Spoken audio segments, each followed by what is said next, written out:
എല്ലാ കൂട്ടുകാർക്കും നല്ലൊരു ദിവസം ആശംസിച്ചുകൊണ്ട് നമുക്ക് നേരെ ഗീതുവിന്റെ ഗോവിന്ദന്റെ ഇന്നത്തെ നല്ലൊരു വിശേഷം കേട്ടാലോ. ആദ്യമായി കാണുന്നവരാണെങ്കിൽ ചാനൽ ഇഷ്ടപ്പെട്ട ഒന്ന് സബ്സ്ക്രൈബ് ചെയ്യാൻ മറക്കരുതേ. അതോടൊപ്പം തന്നെ വീഡിയോ ഇഷ്ടപ്പെടുവാണെങ്കിൽ ലൈക്ക് ചെയ്യാനും മറക്കരുത് കേട്ടോ. കാരണം നമ്മുടെ മുന്നോട്ടുള്ള യാത്രയിൽ നിങ്ങളുടെ ഓരോ ലൈക്കും വളരെയധികം പ്രധാനപ്പെട്ട. അപ്പൊ നിങ്ങൾ ലൈക്ക് ചെയ്യുന്ന പ്രതീക്ഷയോടെ നമുക്ക് നേരെ നമ്മുടെ വിശേഷത്തിലേക്ക് അങ്ങോട്ട് പോയാലോ. അങ്ങനെ ഇന്നത്തെ വിശേഷത്തിൽ ഇങ്ങനെ രേഖ ആലോചിച്ചുകൊണ്ടിരിക്കുകയാണ്. ഒരു പക്ഷെ വെമ്പാലമുക്കുള്ള വീട്ടിൽ എന്തായിരിക്കും സംഭവിച്ചിട്ടുണ്ടായിരിക്കാം.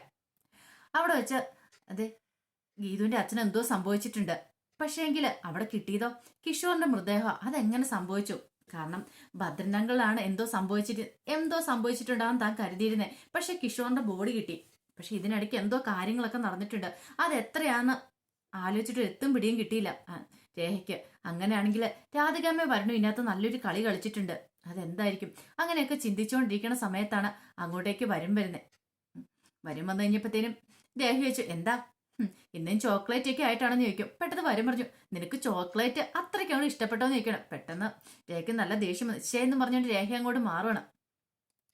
പിന്നീട് വരും പറഞ്ഞു, അതെ ഞാനൊരു ആണാന്ന് തെളിയിച്ചു തരണ്ടായിരുന്നു പറയണ. ഇത് കേട്ട് കഴിഞ്ഞപ്പോഴത്തേനും രേഖ പറഞ്ഞു, അതെ ഇത്രയും കാലം കൂടെ കഴിഞ്ഞിട്ടും ആണാന്ന് തെളിയിക്കാനായിട്ട് നീക്ക് ഒരു ചോക്ലേറ്റിന് സഹായം വേണ്ടി വന്നില്ലേന്ന് ചോദിക്കാണ്. പക്ഷെ നിങ്ങളെ ഞാൻ ഇപ്പോഴും ആണാന്ന് കൂട്ടിയിട്ടില്ല. കാരണം എന്താണെന്ന് അറിയാവോ? ആണൊക്കെ ചേരുന്ന പണിയല്ല നിങ്ങൾ ചെയ്തതെന്ന് പറയാം. ഇടിയെന്ന് പറഞ്ഞോണ്ട് പെട്ടെന്ന് മുഷ്ടിയും ചുട്ടി വരൻ രേഖയുടെ നേർക്ക് വരുവാണ്. പെട്ടെന്ന് രേഖ തൊട്ടുപോയേക്കിടെന്ന് പറയണ എന്നെ. നിങ്ങൾ എന്താ വിചാരിച്ചുകൊണ്ടിരിക്കണേ? ഇത്രയും കാലം നിങ്ങളുടെ കളിപ്പാവയായിട്ട് ഞാൻ കിടന്നു. പക്ഷെ ഇനി അങ്ങനെ മാറാൻ ഞാൻ ഉദ്ദേശിച്ചിട്ടില്ല. എന്റെ നേർക്ക് അങ്ങനെ കൈ പൊയ്ക്കൊണ്ട് വന്നോണ്ടല്ലോ, നീ എന്ത് ചെയ്യടിന്ന് ചോദിക്കാം. ഞാനിവിടെ നിന്ന് ഒച്ചപ്പാടുണ്ടാക്കും. പിന്നെ അറിയാലോ എന്താ സംഭവിക്കാൻ പോകുന്നോളെ. നിങ്ങൾ എന്താ വിചാരിച്ചോണ്ടിരിക്കുന്നത്? എന്നെ അങ്ങോട്ട് അടിച്ചമർത്തി വെക്കാന്നോ? ഒരിക്കലും നടക്കില്ല. ഇത്രയും കാലം നിങ്ങൾ അത് ചെയ്തു, പക്ഷെ ഇനി നടക്കില്ല എന്ന് പറയണം.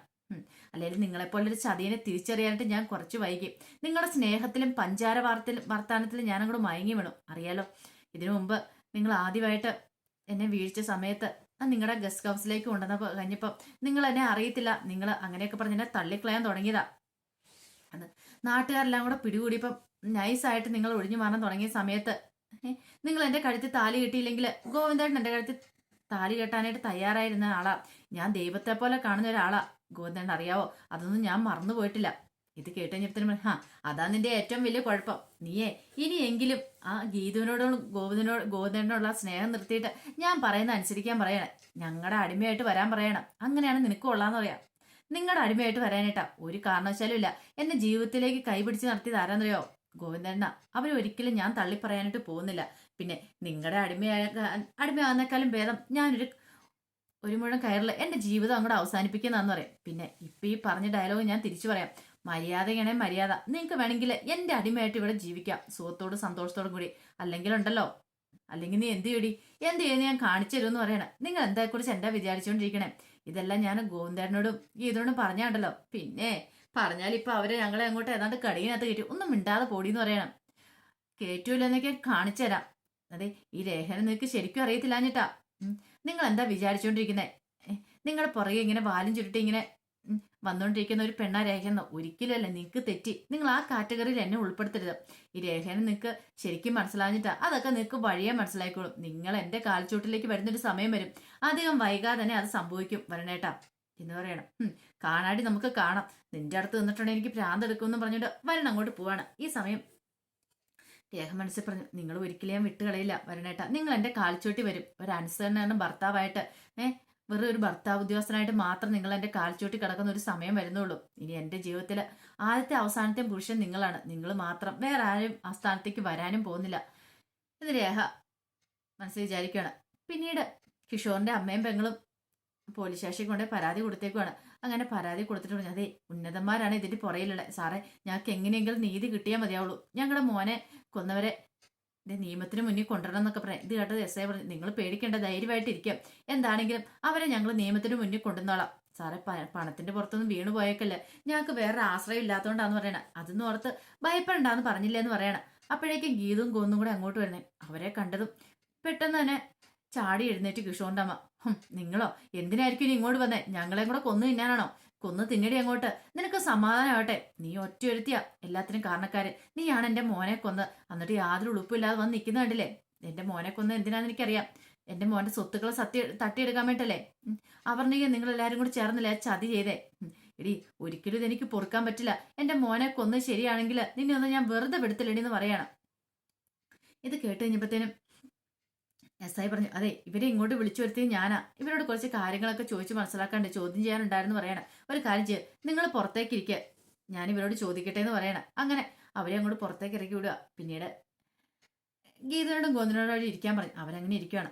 അപ്പം എസ് ഐ ചോദിച്ചു, അല്ല അവര് പറഞ്ഞോ കേട്ടില്ലേ, നിങ്ങളെ ഇങ്ങോട്ട് വിളിപ്പിച്ച് തന്നെ നിങ്ങളെ ഒന്ന് ചോദ്യം ചെയ്യാനെന്ന് പറയണം. ഇത് കേട്ട് കഴിഞ്ഞപ്പോഴത്തേനും ഗീത പറഞ്ഞു, സാർ എന്ത് വേണം ചോദിച്ചോ, ഞാൻ മറുപടി പറഞ്ഞോളാന്ന് പറയണം. അല്ല നിങ്ങളുടെ ഫ്രണ്ടാന്ന് മുമ്പ് നിങ്ങൾ പറഞ്ഞിട്ടുണ്ടായിരുന്നു കിഷോർ, അപ്പൊ അത് നിങ്ങളുടെ ഫ്രണ്ട് മാത്രം ആയിരുന്നില്ല അല്ലേന്ന് ചോദിക്കുകയാണ്. ഇത് കേട്ട് കഴിഞ്ഞപ്പോഴത്തേനും ഗീത പറഞ്ഞു, സാർ അവൻ എൻ്റെ ഫ്രണ്ട് ഇപ്പോഴല്ലായിരുന്നു, അങ്ങനെ ആയിരുന്നെങ്കിൽ ഞാൻ അങ്ങനെ പറഞ്ഞാൽ അവൻ എൻ്റെ നമ്പർ 1 ശത്രുവായിരുന്നു പറയണം.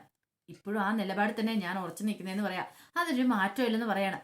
ഇത് കേട്ട് കഴിഞ്ഞപ്പോഴത്തേനും പെട്ടെന്ന് എസ് ഐ പറഞ്ഞു, അവര് പരാതിയെ കുറച്ച് കാര്യങ്ങളൊക്കെ പറഞ്ഞിട്ടുണ്ട്. കാരണം ഈ വെറും ഒരു ഫോട്ടോസ്റ്റാറ്റ് ഇടാം, ഒരു AGM IT സൊല്യൂഷൻ എന്ന് പറഞ്ഞൊരു പേരിട്ട് നിങ്ങളല്ലേ ഒരു 20 ലക്ഷം പോലും വില മതിക്കാത്ത ആ ഒരു 20 കോടി രൂപയ്ക്ക് ഈ പറയുന്ന കിഷോറിന്റെ അവർണികയുടെ പേരിലേക്ക് ആക്കി വെച്ചിരിക്കണമെന്ന് ചോദിക്കുകയാണ്. നിങ്ങൾക്കും അതിനകത്ത് പങ്കില്ലെന്ന് ചോദിക്കുകയാണ്.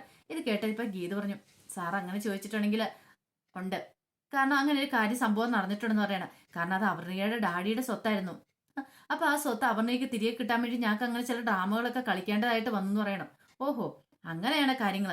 അല്ല ഈ സ്വത്ത് ഇങ്ങനെ അങ്ങനെയാണെങ്കിൽ അത് തട്ടിയെടുക്കാണ്ട് ചതിക്ക് തിരിച്ച് ചതിയാണോ കൊടുക്കേണ്ടത്, അല്ലല്ലോ അതിനല്ലേ ഇവിടെ കോടതിയും കേസും ഒക്കെ ഉള്ളതെന്ന് ചോദിക്കണം. ഇത് കേട്ടതും ഗീത ഒന്നും മിണ്ടിയില്ല. പെട്ടെന്ന് ഗോവിന്ദ് പറഞ്ഞു, ആ സാറേ ഈ കാര്യങ്ങളെല്ലാം കുറിച്ച് വിശദമായിട്ട് ഞാൻ DYSPയോട് സംസാരിച്ചിട്ടുണ്ട്. സാറിന് DYSP സാറിന് എന്റെ ഭാര്യയുടെ നിരപരാധിത്വം ബോധ്യപ്പെടുത്തുവാണ്. ഗീതു അത്ഭുതത്തോട് വിട്ടാണ് ഗോവിന്ദനെ നോക്കുന്നത്. ഇതൊക്കെ എപ്പോൾ സംസാരിച്ചെന്നുള്ള രീതിയിൽ. പിന്നീട് എസ് ഐ പറഞ്ഞു, ഞങ്ങൾക്ക് ഞങ്ങളുടെ ഡ്യൂട്ടി ചെയ്തല്ലേ മതിയാവുള്ളൂ. ഇങ്ങനൊരു കേസ് കിട്ടിയിട്ടുണ്ടെങ്കിൽ ഞങ്ങൾക്ക് അതിനെക്കുറിച്ച് അന്വേഷിച്ചാൽ മതിയാവുള്ളൂ. അതിപ്പം പരാതിയിൽ അവർക്ക് എത്ര വലിയ കൊമ്പന്മാരാണെങ്കിലും അതിനെക്കുറിച്ച് ഞങ്ങൾക്ക് അന്വേഷിക്കണമെന്നൊക്കെ പറയണം. ഇത് കേട്ടതും ഗോവിന്ദ് പറഞ്ഞു, അന്വേഷിക്കേണ്ടെന്ന് ഞങ്ങൾ പറയുന്നില്ല, സാർ എത്ര വേണമല്ലോ അന്വേഷിച്ചു. ഇത് കേട്ടതും ഗീത് പറഞ്ഞു, ഞങ്ങളുടെ രീതി ഞങ്ങൾ സഹകരിച്ചോളാം, ഞങ്ങൾക്കൊരു കുഴപ്പമില്ലെന്ന് പറയണം. പിന്നീട് എസ് ഐ പറഞ്ഞു, അങ്ങനെയാണെങ്കിൽ ഒരു കാര്യമുണ്ട്, നിങ്ങൾ എന്തിനാ വെമ്പാലം മുക്കിലുള്ള വീട്ടിലേക്ക് പോയെന്ന് ചോദിക്കുക. ഇത് കേട്ട് കഴിഞ്ഞപ്പോഴത്തേനും ഗോവിന്ദ് പെട്ടെന്ന്, സാർ ഒരു കാര്യം മനസ്സിലാക്കണം, വെമ്പാലം മുക്കിലെ വീട്ടിലേക്ക് പോയെന്നുള്ള കാര്യം ശരി തന്നെയാ. പക്ഷേങ്കില് അവിടെ ഞങ്ങൾ അന്വേഷിച്ചു പോയത് ഗീതുവിന്റെ അച്ഛനെയാണ്. പക്ഷെ ഞങ്ങൾ കണ്ടെത്തിയത് ഇതും. പക്ഷെ അങ്ങനെ ഒരു സംഭവം അവിടെ ഉണ്ടെന്ന് അറിയുമായിരുന്നെങ്കിൽ ഞങ്ങൾ പോലീസ് സ്റ്റേഷൻ വിവരം അറിയിക്കേണ്ട കാര്യമില്ല. ഞങ്ങൾ തന്നെയാണെങ്കിൽ ഇനിയിപ്പോ കൊന്നെങ്കിൽ എന്തിനാ ഞങ്ങൾ പോലീസിൽ അറിയിച്ചേ? ഞങ്ങൾ സ്വയം പ്രതിയാവാനായിട്ട് അങ്ങനെ പറയേണ്ട കാര്യം ഉണ്ടായിരുന്നു. അത് മാത്രമല്ല ഞങ്ങളുടെ സ്വന്തം ഭവനത്തിന്റെ അവിടെ കൊണ്ട് ഞങ്ങളിത് കുഴിച്ചിടേണ്ട കാര്യമില്ലല്ലോ. അതിന്റെ കാര്യം എന്താ സാറേ, സാമാന്യ ബുദ്ധിക്ക് ചിന്തിച്ചാൽ അറിയാവുന്ന കാര്യങ്ങളല്ലേ ഉള്ളൂ എന്ന് പറയണം. ഇത് കേട്ട എസ് ഐ ഒന്നും മിണ്ടിയില്ല. എസ് ഐ പറഞ്ഞു, ശരി ഇനി കൂടുതൽ ചോദ്യം ചെയ്യാനായിട്ട് ഇടയ്ക്ക് ഞാൻ വിളിപ്പിക്കും, വന്നേക്കണമെന്ന് പറയാം. സാർ എപ്പോൾ വേണം വിളിച്ചോ, ഞങ്ങൾ വന്നേക്കാം, ഞങ്ങൾക്ക് ഒരു കുഴപ്പമില്ലെന്ന് പറഞ്ഞിട്ടാണ് അവരങ്ങോട്ട് പുറത്തേക്ക് ഇറങ്ങണേ. പുറത്തേക്ക് ഇറങ്ങി കഴിഞ്ഞപ്പോഴത്തേനും ഗീതി വെച്ചു, അല്ല ഗോവിന്ദൻ എപ്പോഴും DYSPയോട് സംസാരിച്ചെന്ന് ചോദിക്കുക. എനിക്കറിയായിരുന്നു അവസാനം ഇതൊക്കെ കറങ്ങി തിരിഞ്ഞ് നമ്മുടെ തലയിൽ വന്ന് ചേരുവളെന്ന്. രാധികാമ്മ ആദ്യത്തെ അടി ഇങ്ങോട്ട് അടിച്ചു. പക്ഷേങ്കിൽ അപ്പൊ തന്നെ എനിക്ക് കാര്യങ്ങളൊക്കെ മനസ്സിലായതാ. അതുകൊണ്ട് ഞാൻ DYSP സാറിനെ വിളിച്ച് കാര്യങ്ങളൊക്കെ സംസാരിച്ചിട്ടുണ്ടായിരുന്നു പറയണം. ഗീത പറഞ്ഞു, എന്നാലും നമ്മളൊരു തെറ്റും ചെയ്യാതെ അതിന് സാരമില്ല, ഒരു തെറ്റും ചെയ്തിട്ടില്ലെന്ന് ബോധ്യമില്ലേ, പിന്നെ എന്തിനാ ടെൻഷൻ അടിക്കണേ, അതിന്റെ കാര്യമില്ലെന്ന് പറയണം. അങ്ങനെ അവർ സംസാരിച്ചുകൊണ്ട് പുറത്തേക്ക് ഇറങ്ങി വരുമ്പോൾ കിഷോറിന്റെ അമ്മയും പെങ്ങളോട് നിൽക്കുന്നുണ്ടായിരുന്നു. ഗീതനെ കണ്ടതും പാഞ്ഞു എന്നങ്ങോട്ട്, നീ ഒരു കാലത്തും ഗുണം പിടിക്കില്ലടി, എനിക്കറിയാം. ഇതേ നിനക്ക് ഇവനെ പോരാഞ്ഞിട്ട് വീണ്ടും എന്റെ മാനോടൊപ്പം കൂടിയില്ലേ, പക്ഷേങ്കില് അവന് താല്പര്യമില്ലെന്ന് പറഞ്ഞുകൊണ്ട് നീ അവനെ ഇല്ലാതാക്കാൻ ശ്രമിച്ചല്ലേ. എന്തേ കിഷോറും അവർണയും തമ്മിലുള്ള ബന്ധം ഇല്ലാതാക്കാൻ വേണ്ടി നീ ശ്രമിച്ചല്ലേ, എന്നിട്ട് അവനെ തട്ടിയെടുക്കാൻ ശ്രമിച്ചല്ലേ, നാളെ ഉണ്ടൂടി നിനക്കെന്നൊക്കെ ചോദിക്കുക. അത് കേട്ട് കഴിഞ്ഞപ്പോഴത്തേനും ഗോവിന്ദ്, നിങ്ങൾ ഇനിയും ഞാനെന്നും പറഞ്ഞിട്ട് അങ്ങോട്ട് പറഞ്ഞു ചെല്ലുമ്പോഴത്തേനും ഗീത കയ്യിലേക്ക് കയറി പിടിച്ചു. വേണ്ട ഗോവിന്ദേട്ടാ വേണ്ടാന്ന് പറയണം. എന്നാലും നീയൊക്കെ ഇത്രയ്ക്ക് ദുഷ്ടനാണെന്ന് അറിയത്തില്ലായിരുന്നു. സ്വന്തം ഭാര്യയുടെ കാമുകനെ നീ കൊന്നല്ലാടെന്നൊക്കെ ഗോവിന്ദനോടും ചോദിക്കുകയാണ്. എല്ലാവരും കൂടെ ചേർന്നൊരു നാടകം കളിച്ചാന്ന്. എന്നാലും എന്റെ മോന്റെ ജീവിതം തീർന്ന്. പെട്ടെന്ന് ശ്രീജ പറഞ്ഞു, ഒരിക്കലും ഞങ്ങളിത് പൊറുക്കാൻ പോകുന്നില്ല, ഏതറ്റം വരെ പോയാലും നിനക്ക് കടുത്ത ശിക്ഷ മേടിച്ചു തരും. പിന്നീട് ഗീതനോട് പറഞ്ഞു, നീ ഒരിക്കലും ഗതി പിടിക്കലേ, നീ നശിച്ച് നാലാണക്കല്ല് പിടിച്ചു പോകത്തുള്ളൂ. കണ്ടോ നീ നിന്റെ കുടുംബം കരയൂടി, എന്റെ മുന്നിൽ വന്ന് കരയൂടി, എന്റെ കാലിച്ചോട്ടി വന്ന് വീഴുമെന്നൊക്കെ അവര് പറയണം. ഇതെല്ലാം കേട്ട് ഗോവിന്ദന് നല്ല ദേഷ്യം വന്നു. പെട്ടെന്ന് ഗീത ഗോവിന്ദനെ വിളിച്ചോണ്ട് അങ്ങോട്ട് പോവാണ്. ഇങ്ങോട്ട് വരാനും പറഞ്ഞോണ്ട്. ഗീതനെ അറിയാം എനിക്ക് ഗോവിന്ദന്റെ അവിടെ നിന്നിട്ടുണ്ടെങ്കിൽ ശരിയാവത്തില്ലെന്ന്. പിന്നീട് ഗീതവും ഗോവിന്ദനും കൂടെ ബദന്റെ വീട്ടിലേക്ക് വരുവാണ്. അങ്ങനെ വന്നപ്പോഴത്തേന് വിലാസിന് കരച്ചിലും പറച്ചിലുമായിരുന്നു. വിലാസിനെ പറഞ്ഞു, ദേ അച്ഛൻ എന്തോ സംഭവിച്ചിട്ടുണ്ട് മോളെ, അല്ലെങ്കിൽ അച്ഛൻ ഇങ്ങനെ വിളിക്കാതെ പറയാതൊന്നും ഇരിക്കുന്നില്ല, എന്ത് പറ്റിയെന്ന് അറിയത്തില്ല, വിളിച്ചിട്ട് ഫോൺ പോലും ഒന്നും എടുക്കുന്നില്ലെന്ന് പറയണം. ഇത് കേട്ട് കഴിഞ്ഞപ്പോഴത്തേനും ഗീതമാണ് അച്ഛനത് സംഭവിക്കത്തില്ല, അച്ഛൻ വരുമെന്ന് പറയണം. വരുവാണെങ്കിൽ ആ മനുഷ്യരൊന്ന് വിളിച്ചാൽ എന്താ കുഴപ്പമിരിക്കുന്നത്? ഇടയ്ക്കിടയ്ക്ക് പറയും ഞാൻ വേറെ നിന്നെ ഉപേക്ഷിച്ച് വേറെ കല്യാണം കഴിക്കുന്നു. ഇനി അങ്ങനെ എന്തെങ്കിലും കല്യാണം കഴിച്ച് പോയതാണെന്ന് എനിക്കിപ്പോൾ സംശയമുണ്ട്. അങ്ങനെ ആണേലും കുഴപ്പമില്ല, എവിടെയെങ്കിലും പോയി ജീവിച്ചോട്ടെ. ഇത് കേട്ടപ്പോൾ ഗീതന് വല്ലാത്ത സങ്കടമായിപ്പോയി. എവിടെയും ജീവനോടെ ഉണ്ടെന്ന് അറിഞ്ഞാൽ മാത്രം മതി എന്ന് പറയാം. അല്ല, ആ മനുഷ്യനെ അങ്ങനെ പോയതാണെങ്കിൽ പോലും ആ മനുഷ്യൻ ഫോണൊന്ന് ഓണാക്കിയാൽ എന്തോ കുഴപ്പം? പെട്ടെന്ന് ഗീതവും ഗോവിന്ദും പരസ്പരം നോക്കുവാണ്. കാരണം ആ ഫോണിനെ കുറിച്ചുള്ള ചിന്തകൾ വന്നിട്ടില്ലായിരുന്നു. ഇപ്പോഴാണ് ഫോണിനെ കുറിച്ച് ചിന്തിക്കുന്ന പോലും. കാരണം ആ ഫോണൊന്ന് കിട്ടിയിട്ടുണ്ടായിരുന്നു, പക്ഷെ അതിനകത്ത് എന്താണ് അല്ലെങ്കിൽ എന്തെങ്കിലും രേഖകളുണ്ടോ ചിന്തിച്ചില്ല. ഇനി അതിനെക്കുറിച്ച് ചിന്തിക്കേണ്ടിയിരിക്കുന്നു. പെട്ടെന്ന് വിലാസിന് പറഞ്ഞു എനിക്ക് ഭദ്രേനെ കാണണം. ഇതേ എത്ര ദിവസം എന്നറിയാം, ഒരു വിവരമില്ല. അമ്മ പോലീസ് അന്വേഷിക്കുന്നെന്ന് പറയണേ. എത്ര ദിവസമായി പോലീസ് അന്വേഷിക്കുന്നു പറയുന്നത്? ഇതുവരെയായിട്ട് എന്തെങ്കിലും വിവരം കിട്ടിയെന്ന് ചോദിക്കാം. നമ്മൾ പറയുന്ന പോലെ അല്ലല്ലോ അമ്മ കാര്യങ്ങളൊക്കെ. അവരന്വേഷിച്ച് കണ്ടെത്തേണ്ടെന്ന് ചോദിക്കും. എനിക്ക് എന്ത് ചെയ്തിട്ടാലും കുഴപ്പമില്ല, ഇത് ഭദ്രേട്ടനെ എനിക്ക് കാണണമെന്ന് പറഞ്ഞ് വിലാസിന് നിർബന്ധം പിടിക്കണം. ഗീതുവിനൊക്കെയാണ് എന്ത് പറഞ്ഞ് സമാധാനിപ്പിക്കണമെന്ന് അറിയത്തില്ലായിരുന്നു. പിന്നീട് ഗോവിന്ദ് പുറത്തേക്ക് വരുമ്പോഴത്തേനും വിനോദം ആ കൂടെ വരുവാണ്. വിനോദനോട് ഗോവിന്ദ് പറഞ്ഞു ഞങ്ങൾ ആ വെമ്പാലമുക്കിലെ വീട്ടിലേക്ക് പോയത് നിന്റെ അച്ഛനെ അന്വേഷിച്ചാ, പക്ഷെ അവിടെ കണ്ട കിഷോറിന്റെ ബോഡിയാ. എനിക്കറിയാൻ ഗോവിന്ദേട്ടാ, ഇതിന്റെ പേരില് കുറെ പ്രശ്നങ്ങൾക്ക് ഇപ്പം നടക്കുന്നുണ്ട്. ഇതേ ഗീതു ചേച്ചിയാണ് ഈ കിഷോറിനെ കൊന്ന കാമുകനെ കൊന്നതെന്നുള്ള പേരിൽ ചില സോഷ്യൽ മീഡിയാസിലൊക്കെ വാർത്ത ഇതൊക്കെ വരുന്നുണ്ട്. അത് ഞാനും കണ്ടായിരുന്നു വിനോദെ. പക്ഷെ എന്ത് ചെയ്യാൻ പറ്റും? കാരണം സമൂഹത്തിൽ നിലയും വിലയുള്ള ഉന്നതനാണ് ഈ കൊലയ്ക്ക് പിന്നിൽ. കാമുകിയുടെ അല്ല ഭാര്യയുടെ കാമുകനെ കൊന്നത് ഭർത്താവാന്നൊക്കെ പറഞ്ഞുകൊണ്ട് പലതും ഞാൻ കണ്ടായിരുന്നു. പക്ഷെ എന്ത് ചെയ്യാൻ പറ്റും? ഇതിന്റെ പിന്നിലെല്ലാം രാധികാമ്മയുടെ ചതിയാന്ന് എനിക്ക് ആദ്യം തന്നെ മനസ്സിലായിട്ടുണ്ടായിരുന്നു. പക്ഷെ ഇപ്പൊ അതിനടുത്ത് തെളിവുകളും കാര്യങ്ങളും ഒന്നും ഇല്ലല്ലോ, അപ്പൊ ഒന്നും ചെയ്യാനും പറ്റത്തില്ല.